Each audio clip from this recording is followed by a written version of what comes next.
This is Voice to Culture, a podcast for the modern day confused citizen.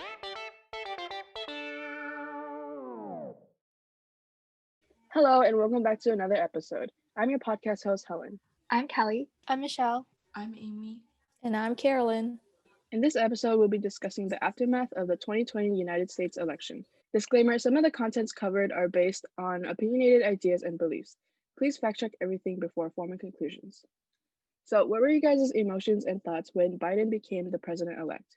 Relief. Yeah. Same. I felt so relieved. Like, imagine having another 4 years of Donald Trump. Oh, God, yeah. I don't know. I just felt like I know that Biden and Harris aren't perfect, but it was just like I feel like a huge weight was lifted off my shoulders. I was like thank you. Like it was just like I truly can't imagine another 4 years of Trump because of how like our rights are being stripped away like every day, and the fact that like so many people still support Trump is like pretty scary. And like I don't know, it was just like a really happy day. I feel like with everyone just like going out in the streets and celebrating. Like that was really cool to see, even though like COVID, but like it was still like it was like super like cool to see like everyone like being so happy and like celebrating. And like my favorite moments were like people playing Party in USA by Miley Cyrus on the streets. That was great because it was like yes, finally a Party in USA. And yeah, it was just like really nice. I don't know, I just that day I just feel like I could finally breathe, and like it's definitely way better than Trump's. Like, I feel like if Trump won, like, our nation would just be like split even more. And I guess with like Biden, like there's like a better chance that we get to be a little bit more unified instead of just being like split and then like hating on each other because one side is like mostly blue and one side is mostly red. And yeah, it's a little worrying because like like every day like we aren't really like talking, we're like so focused on like pointing fingers that we aren't really focused on like the actual issues with our nation. So it's like hopefully with like the new president-elect and vice president-elect, like I feel like there may be more changes that could happen. And I don't know, it just makes me feel more optimistic than how I would feel with Trump, especially with the way he's handling like COVID-19 and the way that he was like portraying it to be over the past few months. Yeah, I definitely agree. Like Biden is more of like more neutral. So that's why he's also going to be like appealing to Republicans as well. That's why like some Republicans are voting for him. But like I feel like because he's neutral, he can't really like take action to really do anything and make change. But I guess yeah, I do agree. And then I feel like Democrats at the same time are like they need to be more unified because there's such a huge spectrum, and I feel like we're not really like together, you know. So I yeah. Yeah, the division in like the United States is like really bad right now. But like hopefully like Biden will. I think he's a good like person to be president right now because he's like pretty neutral, and like so hopefully he can make repairs from what like Trump did. But at the same time, yeah, I am worried that like we'll kind of be stuck for the next 4 years and not being able to do anything, especially if for the Georgia runoff election, if Democrats can't take the 2 more seats, then yeah, we're kind of stuck. But hopefully, like Biden will be able to unite the country again, even though it is very divided right now. Like even like if that day that like Biden became president-elect, it was weird because that day like it was all like celebrations, and then the days after that, like currently right now, all the Trump supporters are taking it to the streets, and it's pretty wild out there. So I'm just hoping that like we can like come together again. What I found interesting was so on election day, the map clearly showed that Trump was kind of in the lead because of all the smaller states and all the people showing up to the election polls. But then gradually over time, you were seeing that Biden was leaning towards up to 270 votes. You need 270 electoral votes to win the electoral college, right? And the reason why Biden was able to gain so many almost overnight was because of these mail-in ballots. And so from an outside perspective, it might seem like very suspicious that Biden was just suddenly winning, but you have to take into account that Trump specifically told his supporters to vote in person so that they wouldn't have to deal with voter fraud, which in itself is like, what what, girl, what? Like, what are the chances of voter fraud? It's very narrow. And to defund the USPS instead of like actually supporting them, it's just like mind-boggling to me. And I actually had some friends who wanted Trump to win, and they were saying like, "Oh my God, like Trump's gonna win, Trump 2020. I can't wait to see all these librarians cry on Instagram." And then when the media announced that Biden was the ejected presidential elect, I literally scrolled back up to the conversation. I added him. I was like, "Is this you? Back talk? It's quiet. Ain't no back talk." So that was a win for me because I genuinely don't think Trump would have done a good job of uniting our country as it is now because he's continuously trying to divide Democrats and Republicans. And Biden himself said during his, I think, his campaign that he doesn't see red states and blue states. He sees the United States of America. And that's what we need the most right now, is someone who can actually take us through this pandemic and bring our economy back together again. Yes, go Kelly. Oh my God. It's quiet and no back talk. Okay, what was it? Oh, yeah. Trump's reaction and like his supporters to like the election results is just like whack. Like Chris Krebs, he's just fired, who is like literally like the top. What is he like? He's like the lead. What is it like? He's like the head of like Homeland Department Security. of Homeland Security, yeah, DHS. Yeah, and he fired him because he said that this election was like the most secure in like history, and then like Trump fired him like right after that. Like that's just really like messed up. Like the fact that he has that power to just fire anyone that he wants. Like throughout his presidency, he's fired so many people just because they disagreed with him, which is why I guess like a lot of people in power right now, like people will say like, oh, like why don't you guys go against Trump? Is because like they like are risking losing their job because obviously, as we've seen, like anyone who goes against Trump just gets fired, unless you're obviously like an elected official.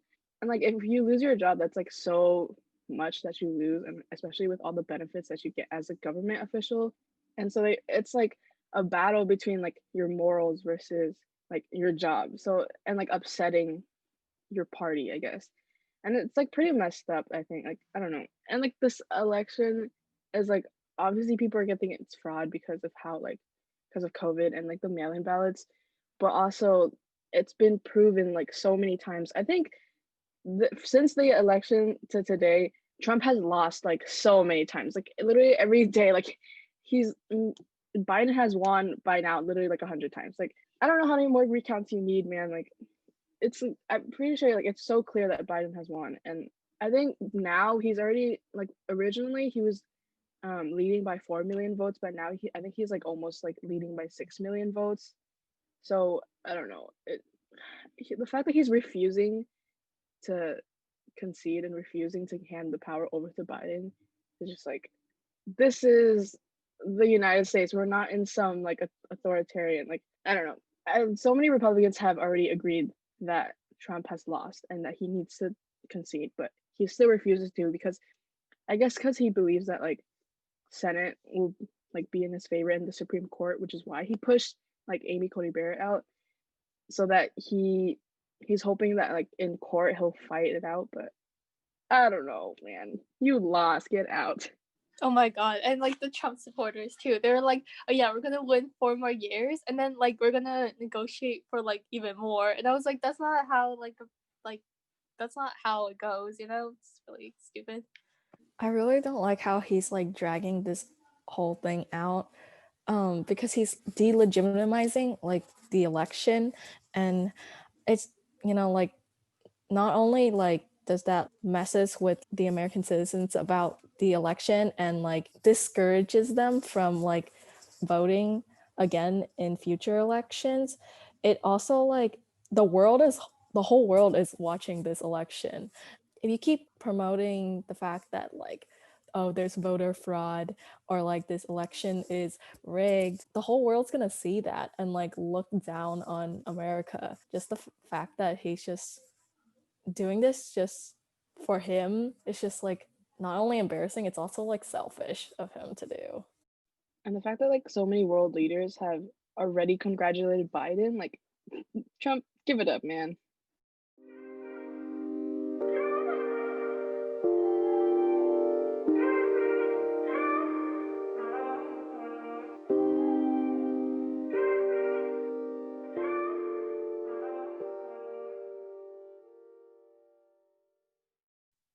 think some good sides of the election include Kamala Harris being the first Black and South Asian female vice president. So that's just so much good representation for all of us out there. Even if you don't agree with her policies, like she is setting a standard for future generations of females and people of color to also follow her footsteps. Also, I think like with her being elected as vice president, it breaks like the glass ceiling because throughout like history, like we've never seen like she's the first Black and South Asian female like to be, so she's like the highest position that a Black and South Asian female has ever been in, and that's like even if you don't support her, that is really good because it just shows how like we're in 2020 and she's like the first one, like that's messed up, but it shows to like all the little girls out there like yeah, like you can do that too, and no, you don't have to be, pushed away from like all these white men. Like you can do it too. And it's just like really great to see. And there were a lot of other like really good things that came with the election too. So in Oklahoma, the first non-binary state legislator was elected, who is legislator Turner. And they're also the first Muslim legislator in Oklahoma. And in Delaware, the first openly transgender state senator was elected Senator McBride. And in New York, the first openly gay Black congressmen were elected Congressman Torres and Jones. And I just think it's a really great thing that all these people are being elected because we really do need diversity in power because like I'm sick of seeing white men. Like it's enough. Like they're not representative of the country because clearly like they're not like obviously like sure they're the majority but they're not representative of the nation. If that's like all that's who's in power is white men, that's not representative at all. And the fact that we're finally getting diversity and representation is just a really good step because we need it. Yeah, it definitely matters because it shows how like they're like breaking the stereotypes and the expectations of like like of white men, and like I think it like encourages others to like follow their footsteps too, because then it shows that like, oh, like I can do this as well. Also, like when people ask, oh, does representation really matter? Like, of course it does, because I don't want like an old white dude speaking for my rights to have an abortion or to not have an abortion. And like it's not fair to like have someone else speak for something that they haven't experienced. And it's just way better to have different perspectives in like a melting pot of like representation and diversity in our government, because if we just like let one demographic like dominate everything, then like the decisions and like the rulemaking and like all like the judicial parts may be like biased from because of like one perspective, Yeah, definitely. Like I think they're able to like sympathize with our struggles, but they'll never be able to fully empathize with them, like I don't think they're going to be able to like understand the struggles and stuff we went through, especially with African American people and indigenous people, like even people as color that are not them would never be able to like fully understand like what they went through. And that's why it's really important to have indigenous and like African American people like in government, Some other good outcomes from the election include in California, former convicted fellows can now actually vote, so they are enfranchised. This is also the most votes in United States history, which is really good. That means a lot more of us are participating in our democracy.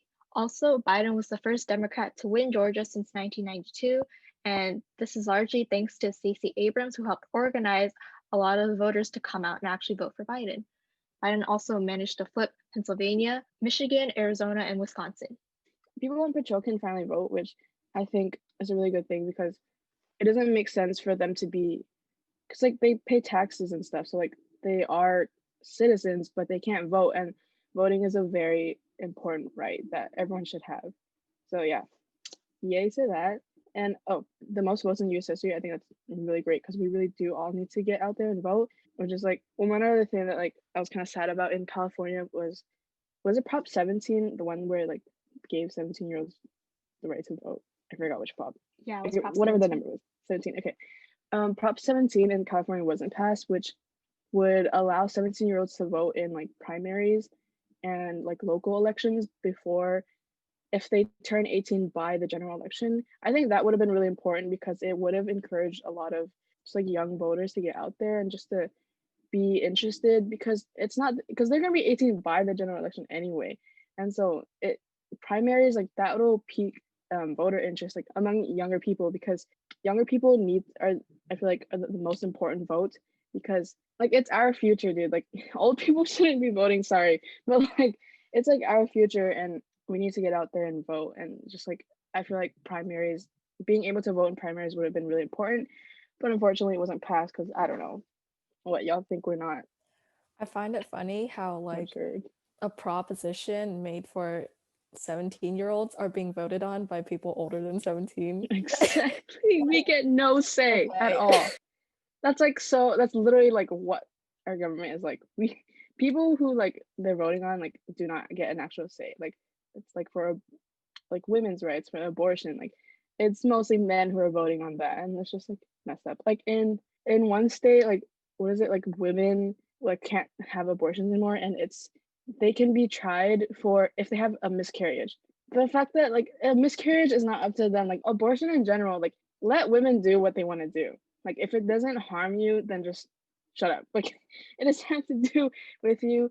Let them do what they want to do with their body. So like just let them have abortions. Like what the heck? Because there are so many, I just don't understand why you're so against abortion. Like it could be harming the mother's life. But okay, sure, pro-life. Um, but yeah, in one state it was like even if they have like a miscarriage, they can be like charged for that. Like it can be a crime. How is a miscarriage a crime? They didn't want that in the first place. Like it's just messed up. And like mostly like all these men are voting on rights for women. Like women don't even get a say. And like with this, like I don't know, it's just like all messed up. I think another prop that I was disappointed that was denied was Prop 16 in California, which would have reinstated affirmative action. And the reason why I say this is because some people still think that affirmative action is going to harm white and Asians and generally people who benefit from a system that prioritizes meritocracy over, other factors.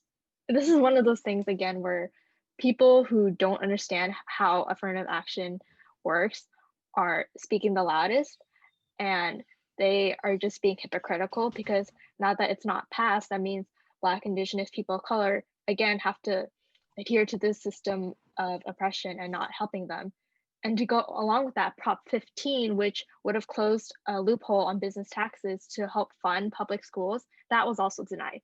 So how are you going to deny affirmative action and say that, well, it's just giving these minorities a free pass to college, they should just get it on their own, and then not support them by funding schools? Like really expect you expect everyone to be able to do things on their own without understanding that some people are just born with the advantage. I think like especially for our affirmative action episode, I feel like when we were recording that episode, I was in like a state of mind where I was still not like the most educated or well informed about like the matter. Yeah, so yeah, I just feel like I wasn't as educated as I could have been, but like that's why it's important to like do your research and to like take your news into account, like not just like one news source, and like research into multiple sources of information. And also like it's easy to like look at something a certain way because it may seem really bad in the moment. Like for affirmative action, it seemed like it was going to be really bad for like white people and Asian people at first, and that's why like it could have clouded my judgment, and like I saw things through like without like open mind. But then like over time you need to like let your biases and like your personal grudges and feelings aside and then look at it from like a different perspective, because like now I look at it from a different perspective. It doesn't really do anything to like hurt Asians. If anything, it just helps like people who have a disadvantage. And like the thing about like capitalism is that like, oh, like it's easy to like you beat down on like the people who are less better off, and like there's always like a winner and a loser. So that's why like not everyone is treated equal and not everyone is built the same. So we need to like level out the playing field. Exactly. We need to emphasize more on like equity, you know? And like, yeah, I definitely agree. I think after doing like more research, I definitely agree on affirmative action. And like, if you guys are so angry about affirmative action, why don't you guys like, why aren't you guys more angry about like legacies, you know? Or students are practically like just paying their way to like, to get accepted. And like, you know, like most of the money and like, you know, that college tuition is even going back into our education and like our school, you know? So you know, like most of like the tuition money is going into endowments too, and like the endowment like fund target allocation mostly goes into like school, like it's not really even school buildings, it's more of just like attractions that would be able to attract like more students into the college. It's not even really about like the education itself. It's they're just trying to find ways to like attract students into the college. So like yeah, I feel like legacies are very unfair and like they should be the ones that like people should focus on changing. Yeah, like since the affirmative action episode, I think we've all shifted our views on affirmative action because again, I think we should strive for equity because like Black and Indigenous people and the Latinx community, like those are all communities that are pushed aside. It's not like it just doesn't make sense to me how like people can base it off of like oh because you're this certain race, oh yeah, like you are already like automatically like put at a disadvantage than the rest. And like again, like Prop 15, I was pretty disappointed too because if like okay, if you don't agree with affirmative action, then at least like provide more funding for schools because one point that we did make in like the affirmative action episode was like we should provide more funding to schools in general just because schools like receive like so like definitely not enough funding. Like teachers, the fact that they have to like pay out of pocket for their own supplies is just really messed up. So we need more funding for schools instead of like funding cops. Like that doesn't make any sense to me. I think one of the problems that surround the whole Asians or model minorities is because of schools like the one in Washington School District that says that Asians were not students of color. Girl, what? Are we white? Where's our privilege? Like we've acknowledged multiple times, like obviously Asians have more privilege than say like Black people or Indigenous people or like Hispanic people. It's still we don't have white privilege. Like what the and just like it's erasure, I guess. Like not if you're grouping Asians with white people, like all of that history of like Asians where we also have been like discriminated against. Like that's a whole like another thing to get into. But Asians are discriminated against. We face hate crimes like literally every day. There's a lot of bad stuff that happens, and if you're grouping us with white people, then hi, give me my white privilege because white privilege it's a thing. It's so important that people understand that Asian people, just because some of them fall in the model minority myth, doesn't mean that all Asians are the same. And it doesn't mean that they're white. And just because you're white doesn't mean you don't face discrimination, especially if you have less money, if you're not connected to that like elite 1%. It means you face discrimination, but one of those reasons for facing discrimination is not because of your skin color. It's because of other factors like your class, your background, all these other things. Just to keep in mind that racism in the United States, if you're white, you can't face racism. That may not necessarily be the same in other countries, but here in the United States, it's so important that we talk about race and we don't try to assume that, you know, all Asians are smart or that all white people are racist. It's really important that we have these conversations and understand that.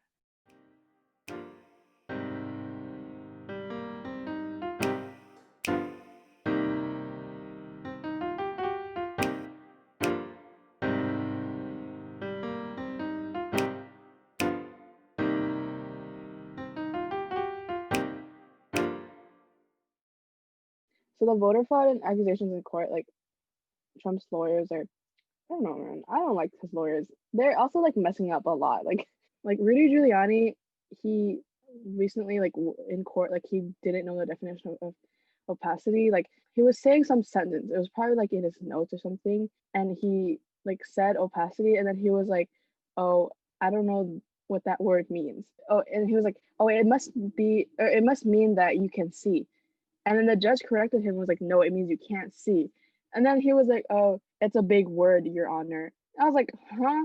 Yeah, it was like, opaque is not a big word. That's like a pretty standard word that we use. And the fact that he was like, oh yeah, I don't know that word. Like, it's a big word. And he like messed up the definition.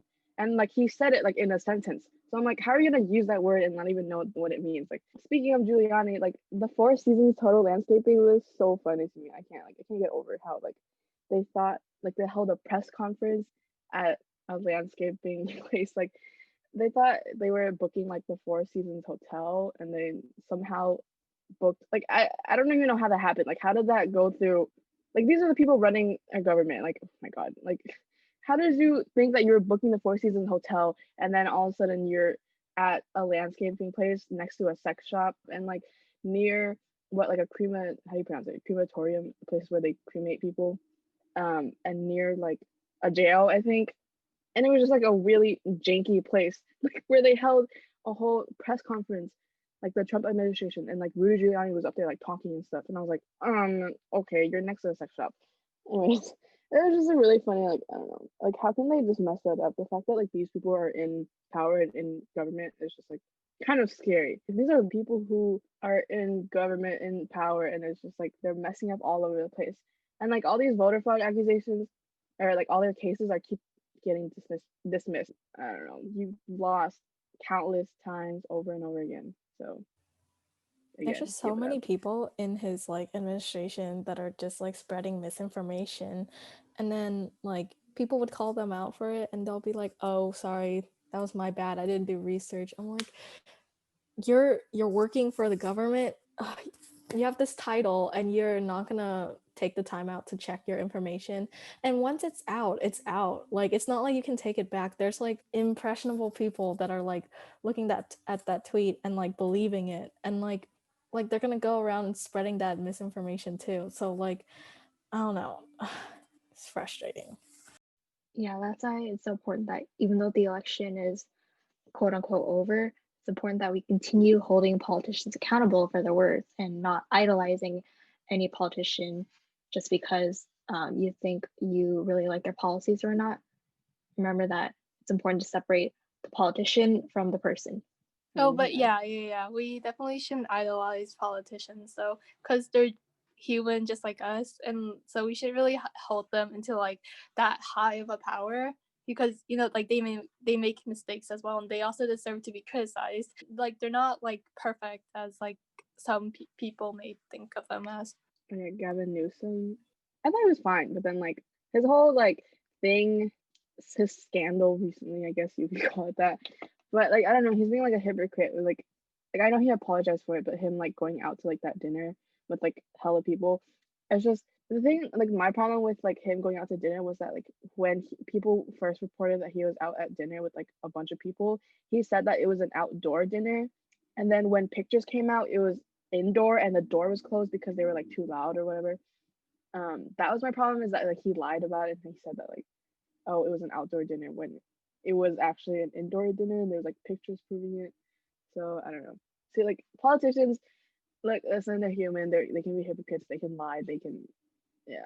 Okay, especially I feel like especially politicians, they like lie all the time because they have to keep up this certain look that appeals to people but also appeals to their own party, and it's just this is why you shouldn't idolize politicians, like especially like anyone, but like especially politicians. I find that even when people don't idolize these politicians though, they're still like super loyal to their political party, which is a bad thing because like even if like there's somebody that's like representing your party don't really represent your values, you still vote for them, and it's damaging because it's just the whole system of like political parties and stuff. Like it just divides us more than it does unify us, because like we see often that like political parties, they tend to manipulate information and like about other parties and like antagonizes them in a way so that their party seems more appealing to other people, and along with that it secures kind of like the loyalty of the people that follow them as well. And like that's just wrong, because like you're getting this biased view of America and like and the party, and you're not really getting an objective view of everything. So I think like what people gotta keep in mind is that they're trying to appeal to you so that you follow them and you vote in their favor. People just gotta keep in mind that your vote really matters. That's why they're trying to persuade you to follow them. I think that's also like in fault, like as a result of the two-party system that we have here. Like obviously, like I don't really agree with it, but you know, settle for Biden. And yeah, it's just because of like the two-party system that we have is like kind of just makes you like you have to kind of like the loyalty to the party that you associate with, like which is why it's so strong is because of the two-party system that we have. But also like I'm seeing Republicans voting for Biden. I think that's like good because you're seeing like you're separating your morals and your party, which is I feel like is very important, especially for like government officials. Like, there's always that constant battle of like your morals versus like appealing to your colleagues in your party. Which, yeah. All right, that wraps up our discussion on the 2020 election. Let us know in the comments what your thoughts on the 2020 election are. We'll make sure to link all of our sources that we cited in the description below. If you're interested in what we do and want to better understand what we're about, please check out all our socials. All ads are at Voice to Culture. If you like this episode, please give us a review or like and subscribe. Hit the bell icon to be notified every time we upload a video. Thank you so much for listening. We'll be back soon with another episode. Please stay safe and healthy, everyone. Bye. Bye.